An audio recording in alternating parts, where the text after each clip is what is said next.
Mən Əhmədov Sabir Seyfaloğlu bu kənddə doğulub başa çatmışam.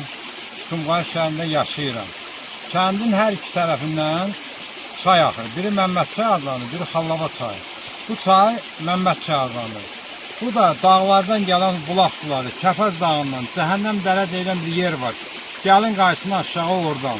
Sonra Şuluxun dərələrindən bulaq suları toplaşıb bir çayım. Çox güclü belə yüksək çaydır. Nə üçün meşə basıyor, sular azalıb zəif gəlir. Bu çay hansı çayla birləşir? Yenə də çay olmalıdır burada. Çay gedir, Bərkə çayla birləşir, Baxtiyarı kəndində. Bəs Xallava çayı da deyirlər var. O da birləşir. Gəlir Quru dərədə birləşirlər, hər şey birləşir. Aha.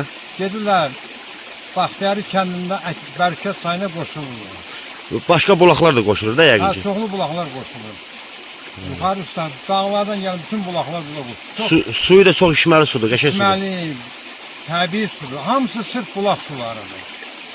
Allah canınızı sağ eləsin. Sağ olun.